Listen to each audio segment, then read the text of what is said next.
Hello! Hey guys, welcome back to the channel. Today is going to be a special video. In fact, so special that it is a special part for this particular motorcycle. In fact, it is more of a design flaw, I would have to say. Or at least according to the forums that I've been reading lately. Allow me to show you my problem. Turn on the ignition, 10-second prime. Try to turn it over. No go.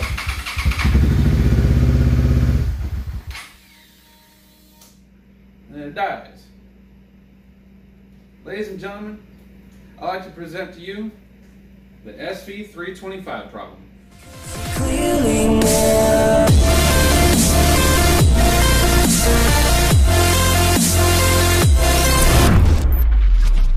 That's right, guys.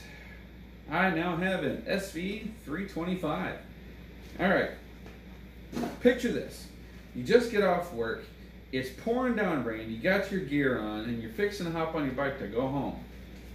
Okay, you think things are going fine until you get to the end of a very long 5 mile stretch of highway, and you come up to a stop sign and your bike dies. Like this one did. Alright, you try to start it, it doesn't want to start. Give it a little bit of gas, then it fires up, like this one just did. Okay, well that just tells me that I lost fire in one of my cylinders. So now I'm riding home on one cylinder, hence 325, half a 650, 325. I managed to limp it home. I don't know what's wrong with it because I've never had this issue before. So the next day I get to work, on my lunch break, I go and I check out one of the forums that other mechanics look into. I type in my question and I read other people's things. Now, other mechanics will chime in and they'll say, this is how I fixed the problem, or other riders who had the problem, well, they'll tell you how they fixed it. And come to find out, it's actually a design flaw on this bike itself.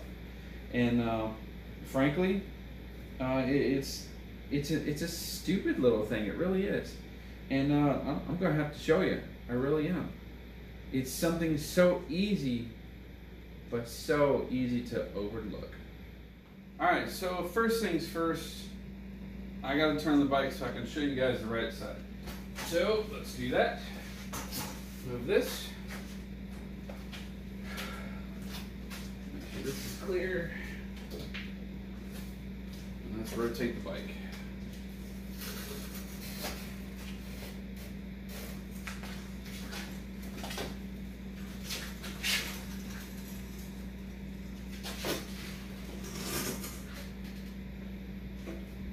Alright, what we're going to be looking at is this right here on the side of the bike.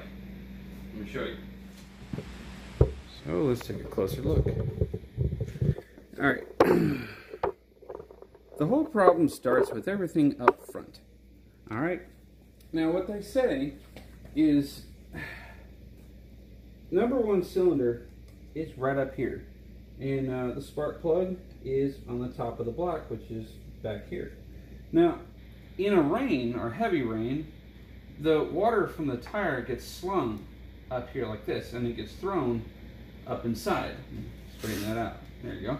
So just imagine a line and a curvature of water just being blasted up inside here. This little rubber thing, this isn't going to stop it. And that fender extender, are you kidding me? That's not going to do anything. All that water is going to be slung right up here against the engine. That's why this pipe looks the way it does. Because you got all that road grime and stuff.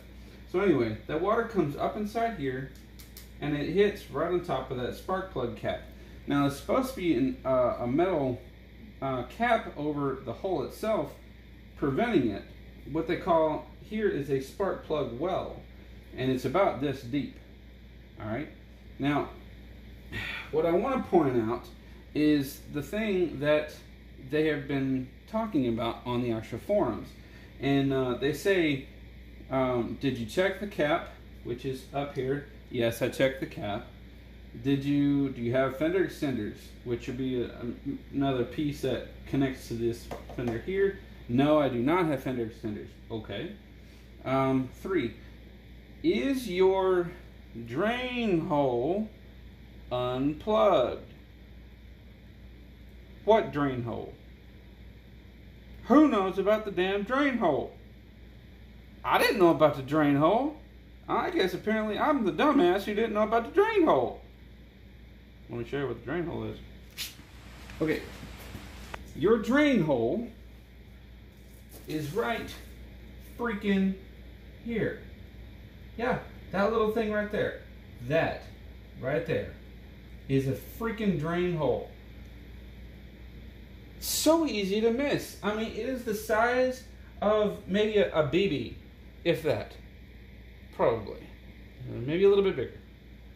But that right there needs to be clear, because that's a clear pathway to the spark plug on the inside. Now, to clean this out, they say you would need 3 things to clean it. A, you need to have pipe cleaners. All right, pipe cleaners. B, you need to have contact cleaner, and C, you need to have dielectric grease. That would be for the boot, for the actual spark plug. Now, what's happening is that water is getting up inside here, underneath that boot, and the water is filling up that well if this plug, or if this drain hole is plugged. It becomes like a shot glass of water, you know? And if that water fills inside that area, it gets up inside where the spark plug's at, and it grounds out that spark plug, which makes you lose the spark. And if you lose spark, you lose fire, you lose a cylinder, and you become a 325, just like that. So that is my problem. Now, I've already gone to the store and I got some pipe cleaners, contact cleaner, and dielectric grease from my local AutoZone. Well, I'm going to show you those.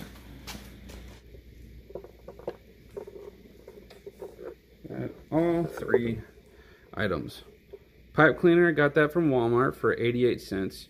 I also got this from Walmart for like $1.88, something like that, contact electric cleaner.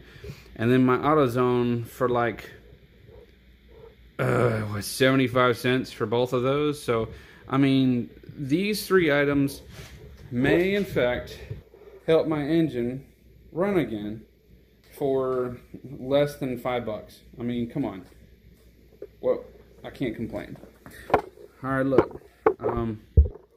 Let's see if I can get this just right. Yes. All right, that right there. That is the plug, not plug, the drain hole. And that right now, I was curious after I read the forums. When I came home, I wanted to see if I had one, and I do. And that, in fact, is packed with sand. And I'm guessing it's from Harvey. I've watched this bike numerous times. Sorry, I watched this bike numerous times, but never knew about that drain hole. And apparently, it's got a bunch of sand from when I got it as a salvaged bike, or pretty much from the flood of Hurricane Harvey. So what I'm going to do today is I'm going to drain that out, or I'm going to clear that out with the pipe cleaners. And chances are, if there's water in here, which I'm sure there is, it'll drain out the side.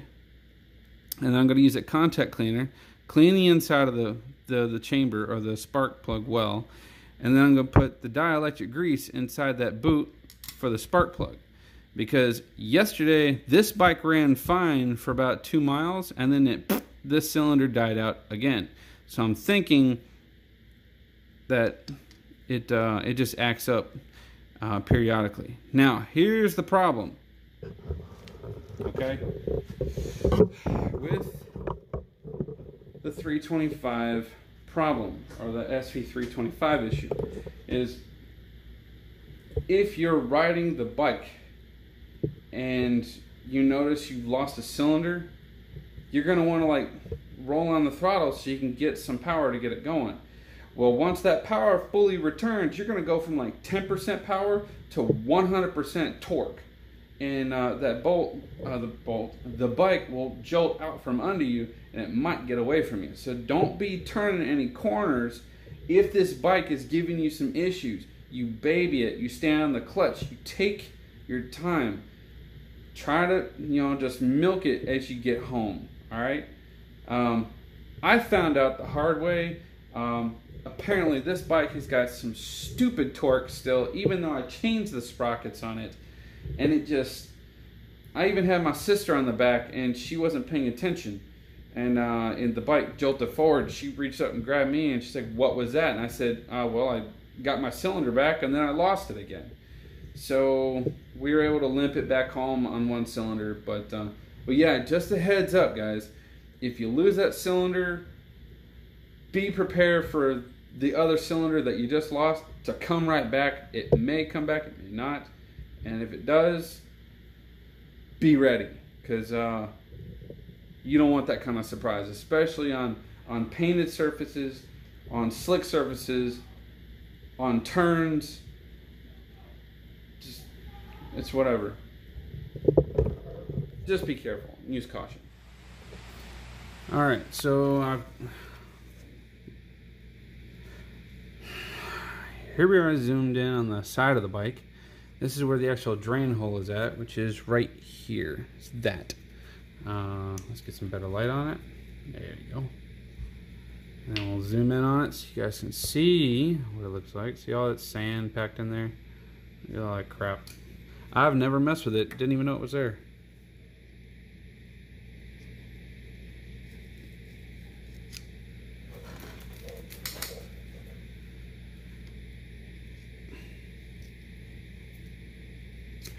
It's my first time messing with it.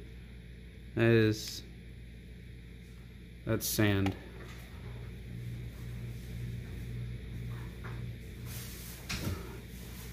Yeah, that's sand. Well, you knew that. Uh-huh. Yeah, it's... Good grief. Alright guys, well that's what I'm going to do here is I'm going to take the pipe cleaners and run it up inside there, and hopefully that'll clean it out and that'll fix my problem. Alright, I got me a pipe cleaner, and I've already started putting that up in there. Try to get that clean. And that's wet. All that's wet. So it tells me there's water that's inside there.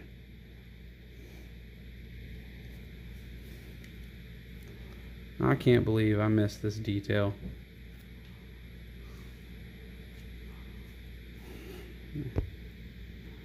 Back it up some. Yeah. All that crammed up in there. Alright. What you're actually about to see here is I actually broke it loose. Let's see if I can zoom that right. See that mud? I stopped it. There's actually more water that was on the inside. Let's see if I can get that right. And it was a plug. I got it to bust loose. I think there should be water that might come out. Well, yeah, I can hear it slopping around on the inside. I was pushing this in and out. See, there's the water. That right there is probably what is stopping it up. Unbelievable. What?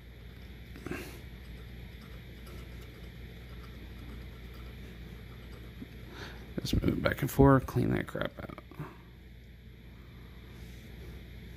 And that is what I'm looking for, guys. That is what's causing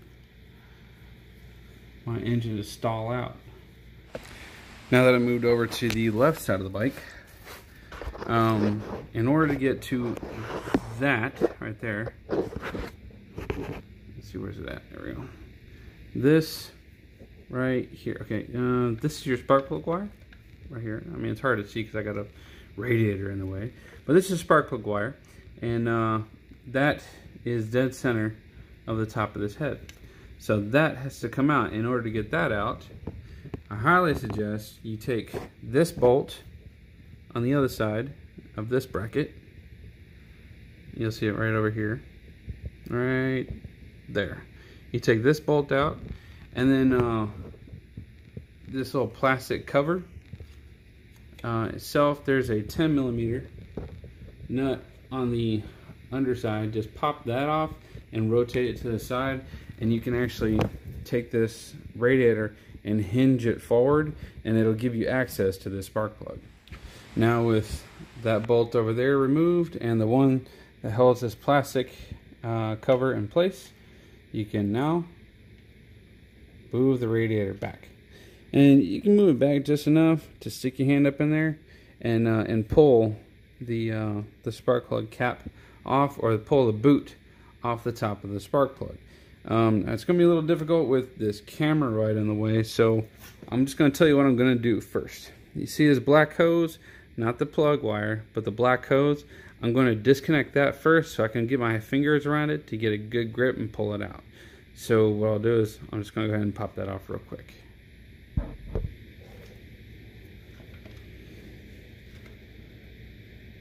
Come on, get off.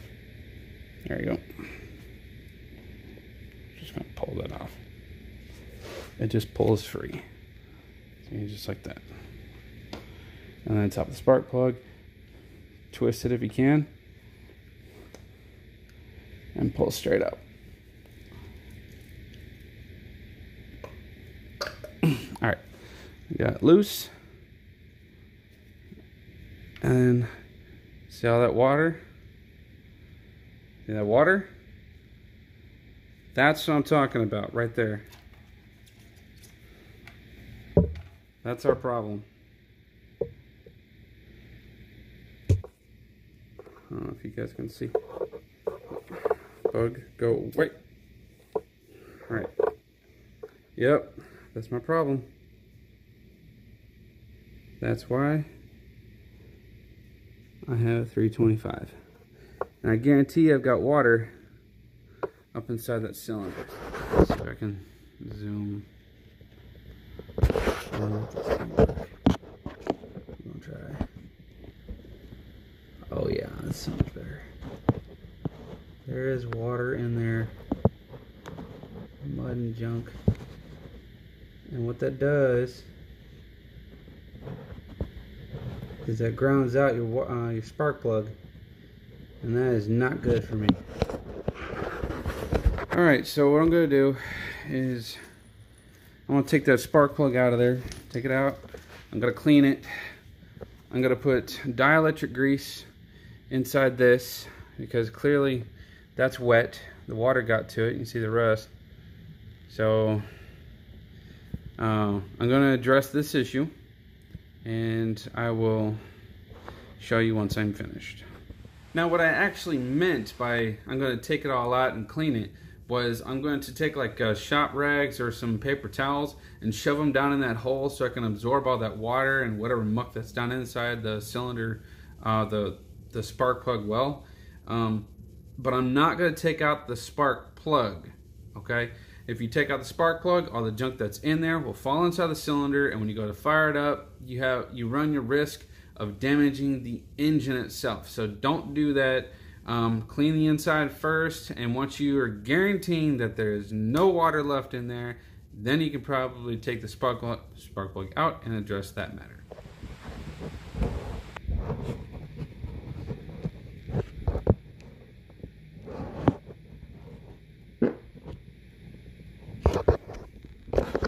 Now that I'm pretty sure that I've used this paper towel and I got all the water out of there, I kind of shoved it down inside, tried to let it soak it up a little bit. I didn't get very much, but hopefully I got enough. So now I'm going to go ahead and take out the spark plug. So let's do that. I'm using the short extension. They do make spark plug sockets for this bike in particular. I do own one. I'm just too lazy to go inside and go get it. So I do have the right sockets for this, and I can do this even this way.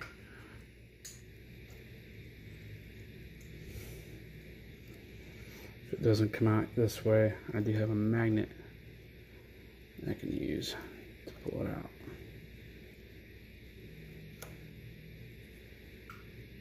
And I got it. Just like that. And let's look at that. Ugh.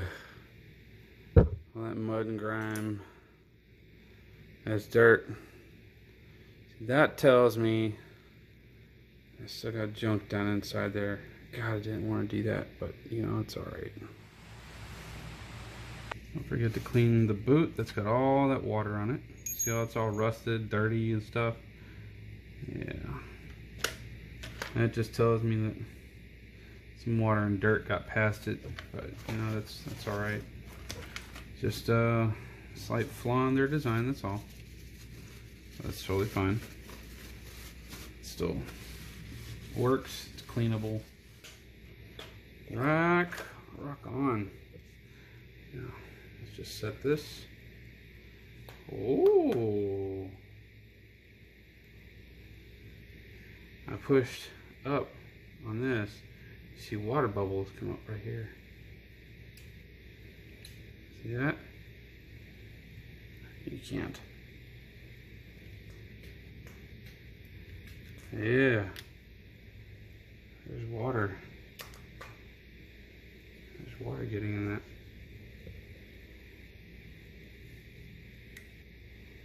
Take this rubber boot off. I bet you that's holding water. It is. Oof. Oh, that's no bueno. Inside there. No foreign debris.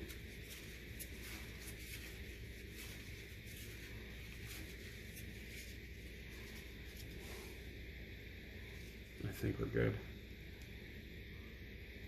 I'll put the rubber boot back on.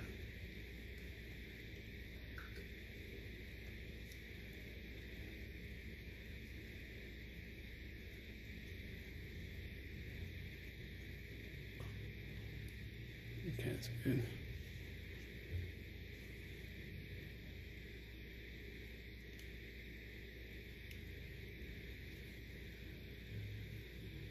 Yeah, this should be fine. So, use your dielectric grease. This locks out moisture, prevents arcing. All right, where do you put dielectric grease? You put it right here on the outside.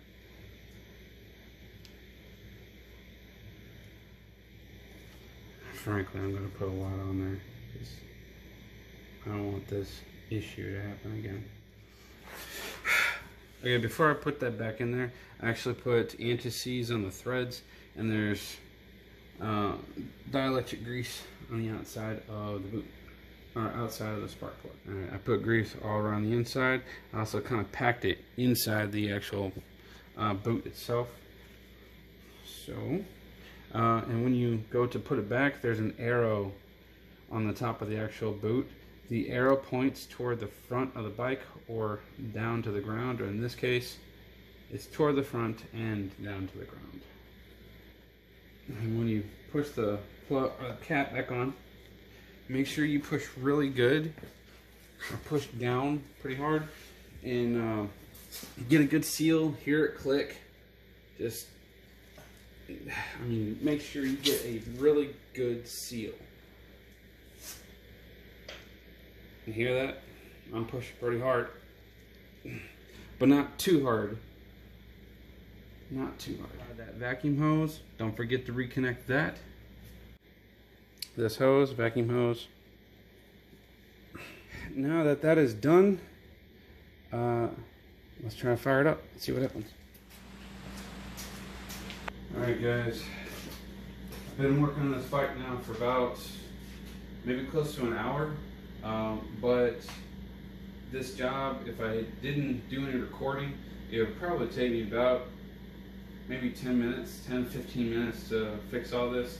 But let's see if what I just did fixes the problem for my 325 problem. Hopefully I get a 650 again. Let's see how that pans out. Fingers crossed, y'all.